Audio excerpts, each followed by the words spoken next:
მშვიდობისა. ეს საქართველოს პირველი არხია, თქვენ უყურებთ გადაცემას პირადი ექიმი მარი მალაზონია ჟესტურ ენაზე თარგმანით. ყოველდღე ასე ვიწყებ მე გადაცემას და სწორედ ამ ფრაზებით მოვდივარ თქვენს ოჯახებში სტუმრად მრავალი წლის მანძილზე იმისთვის, რომ ადამიანზე ვისაუბროთ და რაც მთავარია, ერთმანეთს გაუზიაროთ ჩვენი დამოკიდებულება ჩვენი საკუთარი ცხოვრების და ზოგადად ადამიანის მიმართ. დღევანდელი თარიღი ძალიან განსხვავებულია და მე არ ვიცი ახლა ამ წუთას, როდესაც ამ გადაცემას უსმენთ, თქვენ რას აკეთებთ? გვისმენთ, გვიყურებთ და პარალელურად დარწმუნებული ვარ ძალიან ბევრი ოჯახი ახლა სადღესასწაულო სამზადისშია.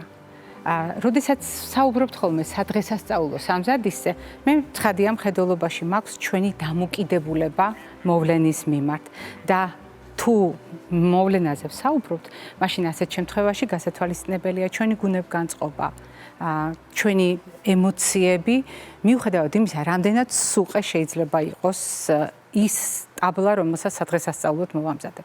მე მოვემზადე ისე, როგორც მოემზადებოდნენ დიასახლისები ოჯახში და მეც, როგორც ამ შემთხვევაში ჩვენი გადაცემის დიასახლისი ვაპირებ, რომ ასე გიმასპინძლოთ. ამას ელოდებით თქვენ, როდესაც ჩვენ კვებაზე ვსაუბრობთ და ამას ელოდებით, როდესაც ჩვენ ვსაუბრობთ კვებით შუქნიშნის შესახებ, მაგრამ დღევანდელი ფუსფუსი სამზარეულოში მაინც განსხვავებულია და მე ვეცდები ყველაფერი ის, რაც ახლა თქვენ სამზარეულოში ხდება, ვთარგმნო საკვები ნივთიერებების ენაზე.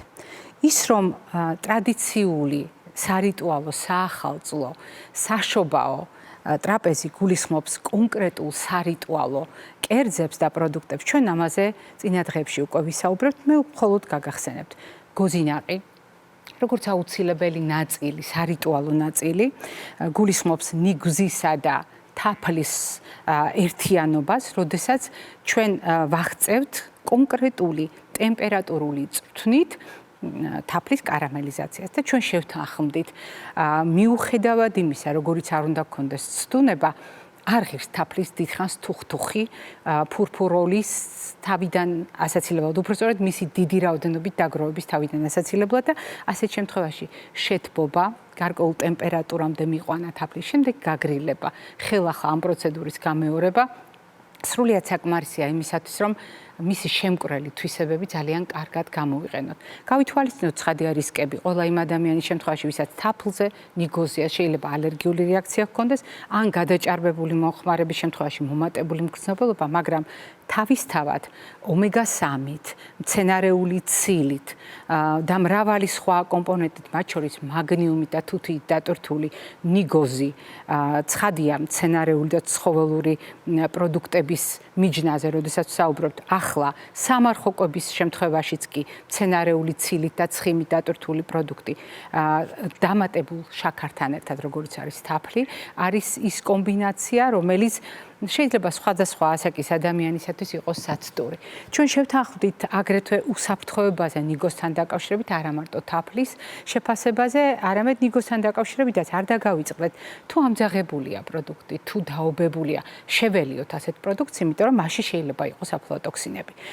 უცნაურად სამეცნიეროდ შეიძლება ჟღერდეს ჩვენი საახალწლო ტაბლა, როგორ ითარგმნება მედიცინის ენაზე, მაგრამ მე სიამოვნებით გავაგრძელებ და გეტყვით, რომ ნებისმიერი ჩირი, რომელიც არის ტრადიციულად საახალწლო ტრაპეზის ნაწილი, ჩურჩხელები ასევე გულისხმობს უსაფრთხოებას და თუ ეს პროდუქტები ხანგრძლივი მგზავრობის შემდეგ მოხვდა ჩვენთან ოჯახში, არის დამუშავებული გოგირდის ნაერთებით, სულფიტებით, მაშინ მას სულ ცოტა გარეცხვა ჭირდება.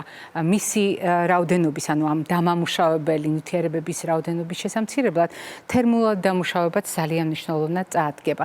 ხოლო ჩურჩხელას სიტყვასთან დაკავშირებით ნიგზის შემთხვევაში იმ რეკომენდაციას ვითვალისწინებთ, რაც უკვე გითხარით გოზინახთან დაკავშირებით, მაგრამ არის კიდევ დამატებითი რისკი, რომელიც ბადაკს უკავშირდება და ბადაგი ნატურალური ყურძნის წვენი უნდა იყოს და არავითარ შემთხვევაში სხვადასხვა პროდუქტი შერეული, ასეთ შემთხვევაში ეს უკვე ჩურჩხელის სართი აღარ გამოდის. უпростоრად ჩურჩხელის გარსი არ არის ის ტრადიციული, რომელიც მის შენახვასაც და მისი გამოყენების უსაფრთხოებასაც უზრუნველყოფს. მოდით გავაგრძელოთ ჩამონათვალი და მივიდეთ იმ თემასთან, რომელიც ძალიან ბევრი ჩვენი მაყურებლისათვის კარგად ნაცნობია და რომელზედაც წლების განმავლობაში ვსაუბრობთ. როგორც ივანე ჯავახიშვილი ბრძანებდა, საცივი არის ისეთივე არქიტექტურულ ხუროთმოძღვრული ძეგლი, ისეთივე კულტურული ძეგლი, როგორც ნებისმიერი სხვა თვალისჩინივით გასაფრთხილებელი. ძნელი არ დაეთანხმო ივანე ჯავახიშვილს, მით უფრო რომ ამ შემთხვევაში ჩვენ ვლაპარაკობთ მისი მომზადების კომპონენტების ძალიან სწორად გააზრების საიდუმლოზე, რომელიც თაობიდან თაობას გადაეცემოდა. ჩვენ შეგვიძლია ბევრი ვიდაოთ, მაგალითად, ინდაურისგან ამზადებდნენ ჩვენი წინაპრები ამ კერძს. შეგვიძლია იმაზეც ვიდაოთ, სუნელს საკმაზის გამოყენება, საკაზმის გამოყენება ასეთი იყო ტრადიციული, ჩვენი ეთნოსისთვის დამახასიათებელი. იყო თუ არა სხვადასხვა კულტურების თანხვედრა. რა თქმა უნდა, ეს ყველაფერი შესაძლებელია და ეს ყველაფერი გასათვალისწინებელია. მაგრამ საცივი, მოდით დავაკვირდეთ, როგორ იყენებს ჩვენი წინაპარი სიტყვებს. მაგალითად, საზამთრო. ანუ ზამთარში, სიცივეში გამოყენება რომ მოუხდება, არა, აი ზამთარივით ჩასაციებელი რომ არის პროდუქტი და ცივი მისართმევად რომ უფრო გემრიელია. იგივე საიდუმლოა დაშიფრული ამ სიტყვაში. საცივი, ანუ გასაციებელი, ცივად მისართმევი იმისთვის რომ მთელი ის კომპონენტები, რომელიც მასშია თავმოყრილი, მაქსიმალურად გაიშალოს საგემოვნო თვალსაზრისით სხვა თანდართულ ცხელ პროდუქტებთან ერთად. განსაკუთრებით მნიშვნელოვანია კომპონენტების გააზრება. მაგალითად, როცა ინდაურის ხორცებს ვსაუბრობთ, ჩვენ შეგვიძლია ქათამზეც იგივე ვთქვათ. ეს არის განსაკუთრებით მდიდარი ისეთი ამინომჟავით, რომელსაც ქვია ტრიპტოფანი. რაში გვჭირდება ამ რთული სიტყვის დამახსოვრება? არ გვჭირდება ამ სიტყვის დამახსოვრება, მაგრამ ტრიპტოფანი გვაძლევს სეროტონინს. ის კარგ გუნებგანწყობაზე გვაყენებს. სეროტონინი წინაპირობაა მელატონინის. ის გვეხმარება მშვიდად გამოვიძინოთ. ეს ყველაფერი გვეხმარება წონის რეგულაციაში და კომუნიკაციის სწორად აწყობაში. ეს სულ რამდენიმე ფაქტორი დავასახელე და სულ რამდენიმე სასარგებლო შედეგი. მაგრამ ამასთან თუ დავურთავთ სუნელ საკაზმებს, რომლითაც გამორჩეულია ჩვენი ტრადიციული სამზარეულო, განსაკუთრებით საყურადღებო, რა თქმა უნდა, ჩვენ შეიძლება დავასახელოთ ამ შემთხვევაში ყვითელი ყვავილი, დავასახელოთ, ანუ მაგალითად ხმელი გამომშრალი ქინძი და ასე შემდეგ, მაგრამ მე მინდა საგანგებოდ გამოვყო უცხოსუნელი. საქართველოში ყურია მიჩვეული, რომ ქართულად უცხოსუნელს ვეძახით და ავტომატურად გვიჩნდება განცდა, რომ ეს ვიღაცა სხვა კულტურას, ვიღაც სხვა ადამიანს ეკუთვნის, საიდანღაც არის შემოსული ჩვენთან და ჩვენთვის უცხოა. რა თქმა უნდა, ჩვენ გვიყვარს ყველაფერს უცხოსთან დაკავშირებული, განსაკუთრებული დამოკიდებულების გამოვლენა, მაგრამ ეს ის შემთხვევაა, როდესაც უნდა გავაწბილო უცხოს მოყვარული ყველა ადამიანი და ვთქვა, რომ ამ სუნელს აქვს ენდემური ფესვები. ეს არის მცენარე, რომელიც ოდითგანვე საქართველოში მოდიოდა, იზრდებოდა, ხარობდა. ანუ ჩვენი ენდემური კულტურის ნაწილია და მას განსაკუთრებული თვისებების და მათ შორის სურნელის გემოს გამო საუცხოოს ეძახდა ჩვენი წინაპარი. დროთა განმავლობაში ტრანსფორმაცია მოხდა სიტყვის და დღეს ჩვენ საუცხოოს კი არა, მხოლოდ უცხოს ვამბობთ და ეს ყველაფერი თქვენ შეგიძლიათ ძალიან ბევრი ეთნოკულტუროლოგის ნაშრომში, მათ შორის აკადემიკოს გიორგი გოციერიძის შრომებშიც ამოიკითხოთ, თუმცა მე ამას სიამოვნებით გახსენებთ, იმიტომ რომ მომწონს, როდესაც ამაზე ვსაუბრობთ, ისევე როგორც ღვინის ძმრის გამოყენებაზე, როგორც კონსერვანტის გამოყენებაზე, ან ვაშლის ძმრის, რომელიც ფერმენტირებული პროდუქტია და ისეთივე პრებიოტიკია, როგორც მაწონი ან სხვადასხვა სახის მჟავეული. და თუ ამ ყველაფერს გავითვალისწინებთ, სამარხო რაციონის თან გამომდინარე არ არის აუცილებელი რომ ცხოველური ფუძე იყოს, იგივე სუნელ საკაზმით, იგივე ვაშლის ზმრით, იგივე ნიგვზით შეკაზმული ბადრიჯანი იქნება თუ ნებისმიერი სხვა ბოსტნეული, აერთიანებს სადღესასწაულო სურნელსაც და აერთიანებს ყველა იმ თვისებას, რომელზედაც მე უკვე გესაუბრეთ. ეს ყველაფერი სად იყრის თავს? სად ვაწყობთ ჩვენ ამ ყველაფერს? რა თქმა უნდა, სუფრაზე.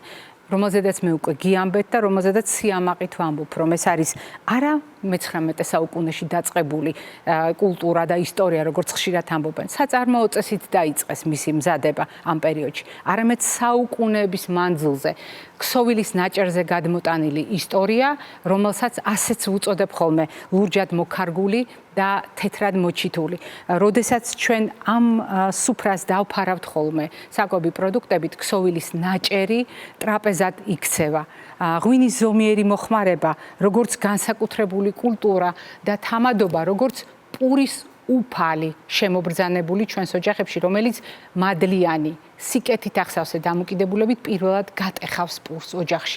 ეს ყველაფერი არის განსაკუთრებული დამოკიდებულება, ისევე როგორც ჩიჩილაკი, რომელიც არის დღეგრძელობის, სიცოცხლის, გარკვეულწილად კეთილდღეობის სიმბოლო.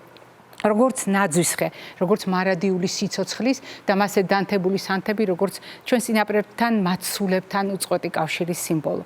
რა თქმა უნდა, ამას ყველაფერს აქვს განსაკუთრებული მნიშვნელობა და განსაკუთრებული დატვირთვა. ეს ჩვენი ისტორიის ნაწილია, ჩვენი იდენტობის ნაწილია. მაგრამ აქ არის მთავარი საიდუმლო. მიუხედავად იმისა, ჩვენ ხშირად საუბრობთ ხოლმე, რომ არა პურ მარილი, არამედ პურ ღვინო არის ქართული, ნამდვილად ასეა, რომ ჩვენ მასპინძლობა ძალიან გვიყვარს და გვსიამოვნებს. დღევანდელი ჩემი მასპინძლობა არის ძალიან განსხვავებული. პირველ რიგში მე მინდა გითხრათ, რომ ტრაპეზის სიმსუყე არ არის დღესასწაული. დღესასწაული არის ჩვენში, ჩვენი განწყობა, ჩვენი დამოკიდებულება. როგორია ჩვენი საზოგადოება? როგორია ჩვენი ქვეყანა, როგორ ხვდებით ახალ წელს, როგორი ტკივილით, როგორი სიხარულით, როგორი იმედით. ეს არის გადამწყვეტი და ეს განსაზღვრავს ჩვენი სულიერი დანაყრების, ჩვენი სულიერი საზრდოს ფასს და განსაკუთრებით მაშინ, როდესაც ჩვენ ვლაპარაკობთ გადაცემაზე. გადაცემაზე, სადაც ყოველთვის მოდიან ადამიანები და ჩვენ გიყვებით პირად ისტორიებს. დღევანდელი ჩვენი ახალი წელი, რა თქმა უნდა, თქვენ ელოდებოდით, რომ მე ბევრს ვისაუბრებდი კვებაზე. ნაწილობრივ ვისაუბრე. თუმცა ეს იქნებოდა ის, რასაც ყველა ელოდება და ყველასათვის მოსალოდნელი. თუმცა დღევანდელი ჩვენი გადაცემა იქნება განსხვავებული, არა კვებაზე და არა საკვებით მიღებულ სიამოვნებაზე ორიენტირებული დღესასწაულის შესაგრძნებლად, არამედ ადამიანური ურთიერთობის შესაგრძნovat, იმ ურთიერთობის, რომელიც ჩვენი გადაცემის საფუძველია, სადაც ყოველთვის არის პირადი ისტორიები, იმიტომ რომ ჩვენ ადამიანზე ვსაუბრობთ. ამიტომ დღევანდელ გადაცემას სწორედ ადამიანური ისტორიებით გავაგრძელებთ.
ზოგადად განსხვავებულია ეს ჟღერადობა, თუმცა ძალიან ნაცნობი მელოდია განსხვავებული შესრულებით. ასე დაიწყო ჩვენი სტუმარ მასპინძლობა და აუცილებლად მინდა გაგახსენოთ განსაკუთრებული დამოკიდებულება და ურთიერთობები, რომელიც ახლა სწორედ პირველი ეპიზოდის სახით თქვენ გადაცემის 31 დეკემბრის გადაცემის ნაწილად უნდა აღიქვათ დილამშვიდობისა ქალბატონებო. მე მინდა მაყურებელს გავახსენო პირველ რიგში მუსიკით დანახული სამყარო. ასე ერქვა იმ პროექტს, საიდანაც დაიწყო თამუნა შალვაშვილის და ჩემი მეგობრობა და თანამშრომლობა. ამიტომ დღეს კიდევ ერთხელ სიამოვნებით წარმოგიდგენთ თამუნას. თუმცა დღეს ჩვენ ახალი მეგობრები შევიძინეთ და თუ დედიკო არ მიწყენს, ჯერ ნინის წარვადგენ. ნინი ლორდ-კიფანიძე არის ჩვენი დღევანდელი გადაცემის სტუმარი და ნინო პავლენიშვილი, მე ვიოლინეები, რომლებიც განსაკუთრებული სიყვარულით ასრულებდნენ ჩვენი გადაცემის ქუდს. უნდა მოგილოცოთ ქალბატონებო, დამდეგი ახალი წელი, განსაკუთრებული მადლიერებით, რასაკვირველია. მადლობა, რომ ასეთი სიყვარულით შეასრულეთ ჩვენი გადაცემის ქუდი. მადლობა, რომ დღეს გვეწვიეთ. თამუნა, რამდენი წელია შენ ჩვენი გადაცემის მეგობარი და სტუმარი ხარ. თუმცა წელს გიწევს პირველად მიულოცო ახალი წელი ჩვენს მაყურებელს. მარი, რა თქმა უნდა, მეც ვისარგებლებ შემთხვევით და მოგილოცავთ დამდეგ ახალ წელს, შობა ახალ წელს თქვენ პირადად. ჩემთვის კიდევ ერთხელ დიდი პატივია თქვენთან ერთად აი აქ ყოფნა. რა თქმა უნდა, ჩვენ დიდი ხნის მეგობრობა გვაკავშირებს და მე ყოველთვის მიხარია თქვენთან მოსვლა და თქვენ გვერდში ვარ ყოველთვის. მადლობა თამუ. ნინი, მე მოგილოცე და სიამოვნებით კიდევ ერთხელ მოგილოცავ. დამდეგ ძალიან გამიხარდა, რომ დღევანდელი ჩვენი გადაცემის სტუმარი ბრძანდები. მეც მოგილოცავს თქვენ დამდეგ ახალ წელს. მე იმედი მაქვს, რომ ხშირად იქნები შენ ჩვენი გადაცემის სტუმარი. ნინო, რა თქმა უნდა, ძალიან დიდი სიხარულით გმასპინძლობ დღეს, იმიტომ რომ თქვენი დღევანდელი სტუმრობა სრულიად განსხვავებული ფორმატის არის და მიხარია, რომ ასე ერთად მოახერხეთ და ასეთი განსაკუთრებული დამოკიდებულებით შეასრულეთ ჩვენი გადაცემის ქუდი. არა უბრალოდ შეასრულეთ, არამედ მოხვედით იმისთვის, რომ ჩვენთან ერთად მიულოცოთ საზოგადოებას დამდეგი. პირველ რიგში მოგესალმებით, დიდი მადლობა მოწვევისთვის და მოგილოცავთ თქვენს დამდეგ ახალ წელს და ასევე სრულიად საქართველოს და რა თქმა უნდა პირველ რიგში ჯანმრთელობა, მშვიდობა.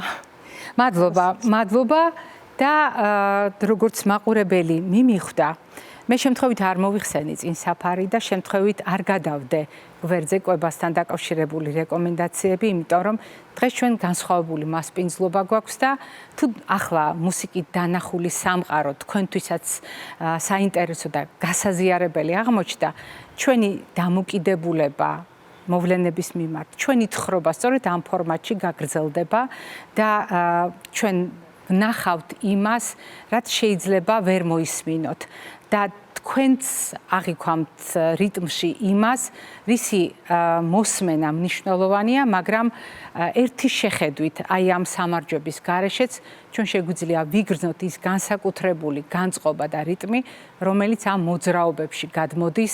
დიახ, ჩვენ მიერ სმენით აღქმული, მაგრამ სხვა შემთხვევაში ადამიანების განსაკუთრებული სამარჯვებით და განსაკუთრებული შეგრძნებებით.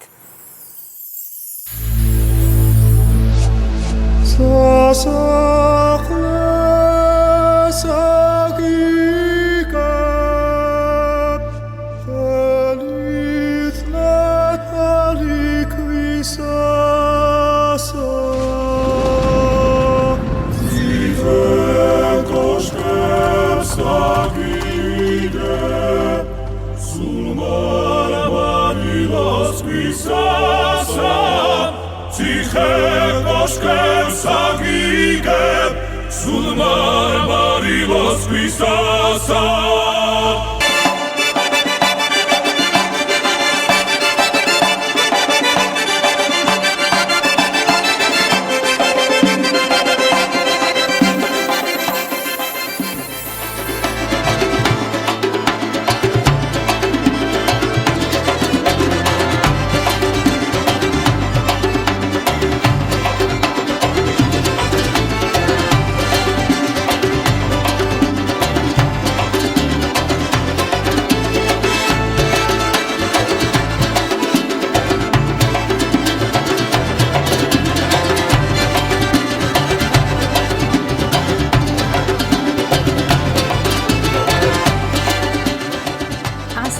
დილე ბატონი კახა ხერხაძის ხელმძღვანელობით თქვენ მათ ძალიან კარგად იცნობთ დილამშვიდობისა შემომიერთდით ყველანი და ძალიან დიდი სიხარულით და სიყვარულით მინდა გაგახსენოთ ჩვენი გადაცემის მეგობრები მათ თქვენ იცნობთ გიორგი ჭანტურია რომელსაც პირველად არ უყურეთ თქვენ და მისი არაჩვეულებრივი შესრულება უკვე რამდენჯერმე ნახეთ სესილი გურული ნიკა ბაჩილავა, ნიკოლოზ ბაჩილავა და გიორგი ენდელაძე არიან დღევანდელი ჩვენი სტუმრები.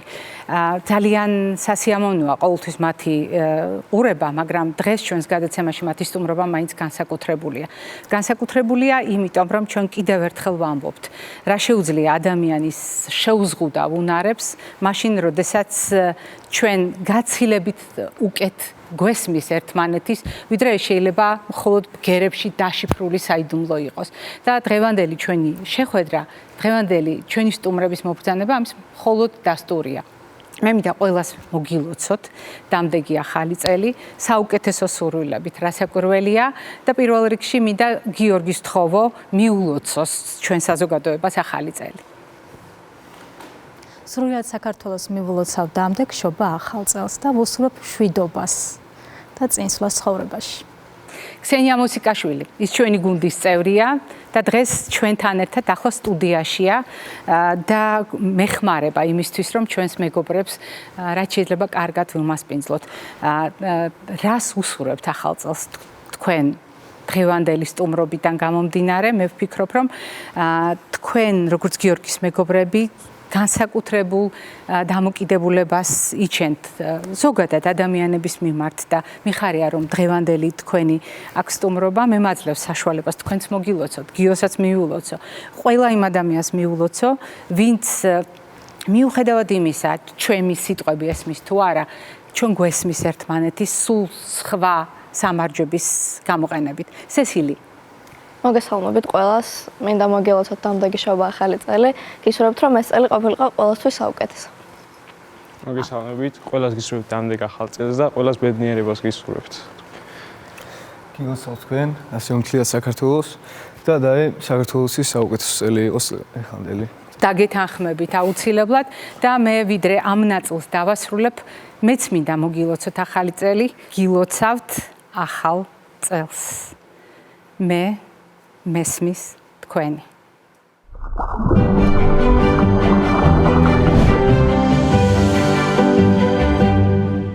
ჩვენი გადაცემის ერთგულმა მაყურებელმა ალბათ შენიშნა, როგორი პრინციპით არის აგებული დღევანდელი გადაცემა.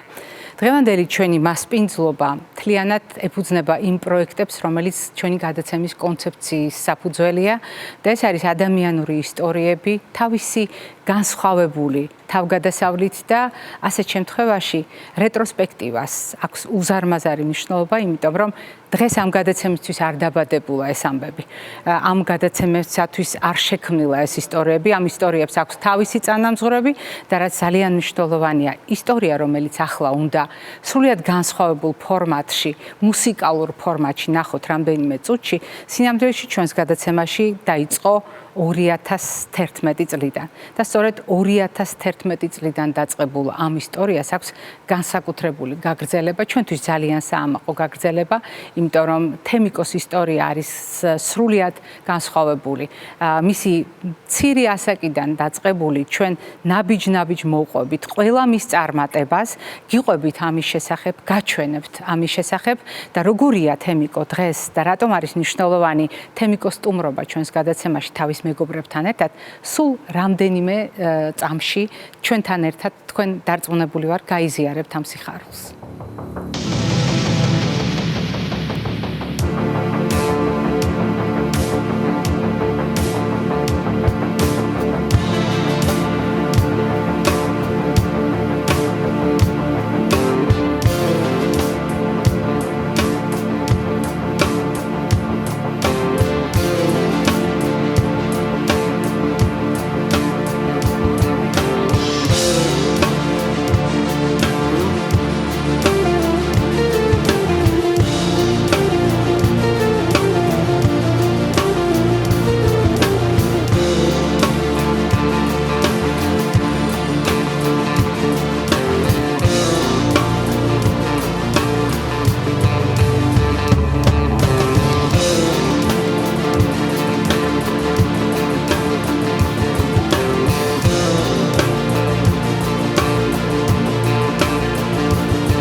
თემიკო ფილაური თავის მუსიკოს მეგობრებთან ერთად მოვიდა. დილა მშვიდობისა მეგობრებო, მე თემიკოსთან ახლოს დავდგები, ნიკა გაბაძე, დანიელ ადიკაშვილი და თემიკო ფილაური, ჩვენი თემიკო, რომელიც არის ჩვენი ოჯახის წევრი და ჩვენს თვალწინ გაიზარდა. თემიკო, გილოცავ დამდეგს. ჯანმრთელობას გისურვებ და მე ძალიან მიხარია რომ დღეს შენ ასეთი საჩუქრით მოხვედი ჩვენთან. თავს როგორ გრძნობ? როგორია შენი როგორც მუსიკოსის ცხოვრება? ძალიან გაგრძნობ თავს, მაგრამ ძალიან მიხარია რომ მუსიკას ვუკრავ და ამიქსებ და რა ვიცი რა უნდა გითხრათ. მადლობა რომ თემიკოსთან ერთად მობრძანდით და ყველანაირად მხარში დაგვიდექით თქვენ დამდეგ შობას ახალ წელს. ყველაფერს საუკეთესოს გისურვებთ. სიამოვნებით დაუკარით თემიკოსთან ერთად და მინდა აღვნიშნო რომ ძალიან მიყვარს ეს მუსიკა რაც დაუკარით თემიკოსთან ერთად. როგორი პარტნიორია? ჯერჯერობით ძალიან კარგად მიგვდის და თუ კიდე სხვა სიმღერებს დაუკრავთ შემდეგ ახალ წლებზე კიდე უფრო დავხვეწავთ ჩვენს ესე ვთქვათ მუსიკალურ გამოცდილებას ერთად. დარწმუნებული ვარ. მადლობა დიდი დაპატიჟებისთვის, მოწვევისთვის, გილოცავთ ახალ წელს და რაც ყველაზე მეტად მიხარია, ეგ არის თემიკოს ბენდის გამოცდილება დანიელთან ერთად, მადლობა დანიელს. და ძალიან მნიშვნელოვანია, რომ ბენდის გამოცდილება მიიღო და პირველი არ იყო, მაგრამ ეს რო გრძელდება, ძალიან კარგია.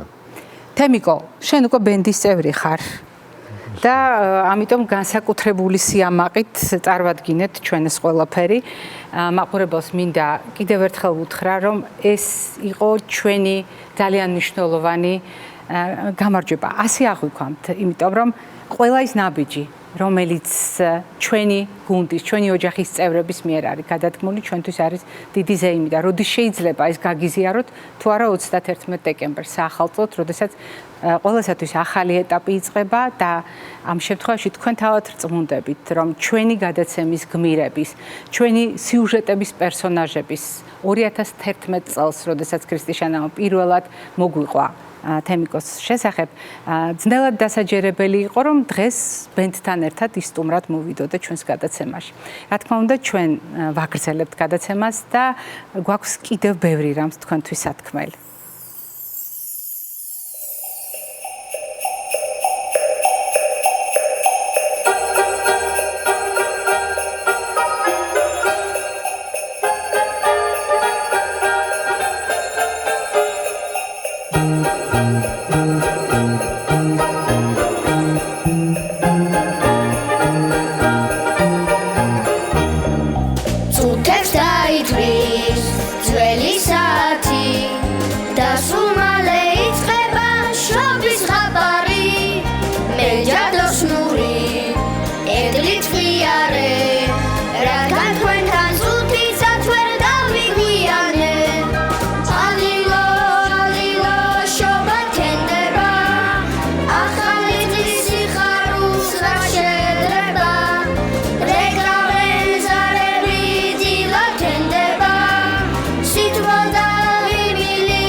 მათე მუშკუდიანი მეგობრებთან ერთად. შოთი, შოთა, ანი, ვაჩე დემე. მე უნდა შევუერთდე ჩემს მეგობრებს და კიდევ ერთხელ ყველას მიულოცო, რა თქმა უნდა. დღეს კიდევ მოგილოცავთ რამდენჯერმე, უბრალოდ ჩემს მეგობრებთან ერთად მინდოდა მომელოცა და მე თქვა, რამდენად მნიშვნელოვანია, როდესაც ჩვენ გვყავს მეგობრები. რამდენად მნიშვნელოვანია, როდესაც ჩვენს მეგობრებს ჩვენთან ერთად აქვთ სამღერი. როდესაც ჩვენს მეგობრებს იგივე უყვართ, რაც ჩვენ და როდესაც ჩვენს მეგობრებს შეუძლიათ ჩვენი სიმღერა, ჩვენი სათქმელი გააძლიერონ. მე ვაგრძელებ საუბარს და მასპინძლობას და ჩვენი მასპინძლობა ახლა ცოტა უცნაური ფორმატით გაგრძელდება, გაგახსენებთ იმ პროექტს, რომელსაც დღეგრძელობის საიდუმლო ჰქვია. ჩვენ ადამიანებზე გიყვებით. მე ყოველ დღე გესაუბრებით ადამიანზე, ადამიანის ჯანმრთელობაზე, იმიტომ რომ ჯანმრთელობა თავისუფლებაა და ავადმყოფობა შეზღუდული თავისუფლება. და თუ ჩვენ ადამიანზე ვსაუბრობთ, ადამიანის სიცოცხლე, როგორც ყველაზე ფასეული, არის ყველაზე მნიშვნელოვანი ნებისმიერ საზოგადოებაში და ამიტომ ალბათ არავისთვის გასაკვირი არ არის, რომ ჩვენი გადაცემის ერთ-ერთი შემადგენელი ნაწილი სწორედ დღეგრძელობის საიდუმლოა.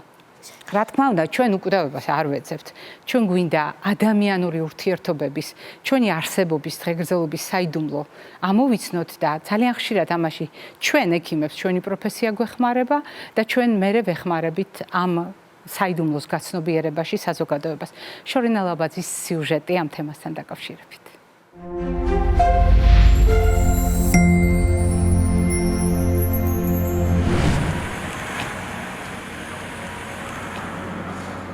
აგად გამოვიყურები, არა? გესმის? 47 წლის სტაჟი მაქვს. დაწაიქცეო. აბა პატარა გეგონდეთ? მე როცა რამდენი წლის ხარ, დავიბადა 1943 წლიან გარშოდ მეთქი. მე გახლავთ ნადარიშვილი აკაკი, რომელიც დავიბადა 1943 წლის თებერვალში. გუდაუთაში ხო რა თავარია. პროფესია უყვარს იმას, ვისაც უყვარს პაციენტი.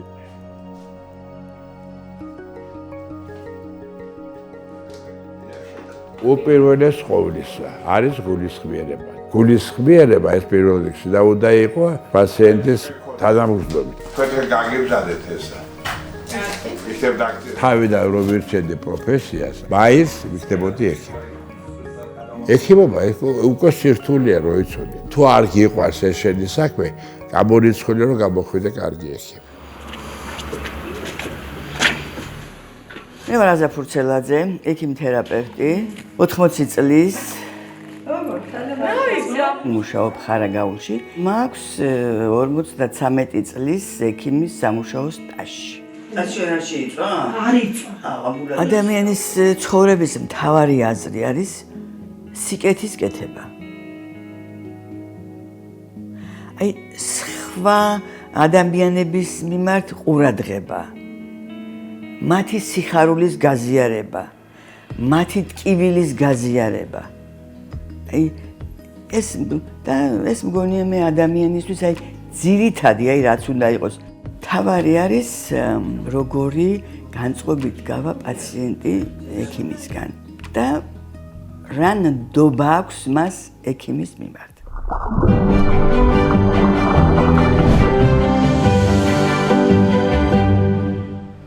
როგორ ვიწყებ მე ყოველდღე გადაცემას? მე ვამბობ თავარ ფრაზას, რომელიც ადამიანს უკავშირდება და ის ასე ჟღერს: ჩვენ საუბრობთ ადამიანზე. სწორედ ამ ფრაზით ვიწყებ მე გადაცემას და ამ ფრაზით მოვდივარ თქვენს ოჯახებში სტუმრად ყოველ დილით მრავალი წლის მანძილზე. იმისთვის რომ კიდევ ერთხელ ვთქვათ, რამდენად მნიშვნელოვანია თავად ადამიანი, რომ არაფერია ადამიანის სიცოცხლეზე აღმატებული, რომ არაფერია ადამიანის სიცოცხლეზე ფასეული და ღირებული. და როდესაც ჩვენ საუბრობთ კონკრეტულ თარიღთან კავშირში ადამიანის სიცოცხლის ფასეულობაზე, წინ შობა ახალი წელია. ეს კი იმას ნიშნავს, რომ სიცოცხლის დაბადების ზეიმი შემოდის ჩვენს ოჯახებში. მიუხედავად იმისა, რა გვტკივა, რა გვიხარია, როგორია ჩვენი რეალობა, რამდენად რთულია ჩვენი ყოველდღიურობა, ან რამდენად ახსავსია სიხარულით, ჩვენ უნდა დავრჩეთ ადამიანებად და ამისათვის ძალიან მნიშვნელოვანია გვახსოვდეს, რომ ადამიანი გაცილებით მეტია, ვიდრე უბრალოდ სხეული. ადამიანი აღმატებულია იმაზე მეტად, ვიდრე ის სხეული, რომელსაც ყველანი ვხედავთ. სწორედ ამიტომ არის მნიშვნელოვანი ჯანმრთელობაზე საუბარი ყოველდღე, თუნდაც იმიტომ, რომ გავიხსენოთ, რომ ჯანმრთელობა არის თავისუფლება. ავადმყოფობა, შეზღუდული თავისუფლება და ჩვენ ყოველდღე ადამიანზე და ადამიანის უზენაის თვისებაზე და მის მთავარ უფლებაზე, თავისუფლებაზე ვსაუბრობთ. და ასეთ შემთხვევაში დაავადებაზე საუბარს ერთადერთი დანიშნულება აქვს. არასდროს შეხვდეთ ექიმის მიერ დასმულ დიაგნოზს, როგორც განაჩენს. ეცადეთ, რაც შეიძლება მეტი ისწავლოთ საკუთარი დაავადების შესახებ იმისთვის, რომ შეძლოთ მასთან თანაცხოვრება. მე ყოველდღე ვსაუბრობ კვებაზე და ეს ალბათ არავის უყვირს, იმიტომ რომ ეს ჩემი როგორც ექიმის სპეციალობაა. ამავე დროს ეს არის კონცეფცია, რომელიც არაუბრალოდ შუქნიშნის სამ ფერს ეძღვნება, არამედ ჩვენ სწორ დამოკიდებულებას განავითარებს კვების პროცესის მიმართ, რომელიც უბრალოდ ჭამა არ არის.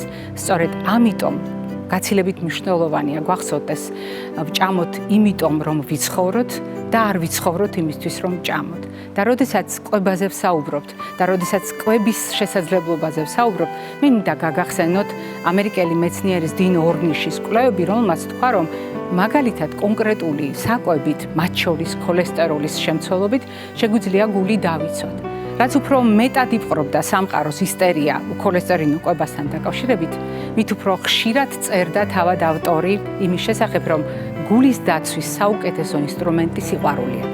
დიახ, არ არსებობს იმაზე კარგი მკურნალი, ვიდრე სიყვარულია, ამიტომ თავარია გვიყვარდეს იმისთვის, რომ გადავრჩეთ. გილოცავთ დამდეგს, ჯანმრთელობას და დღეგრძელობას გისურვებთ.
Thank you.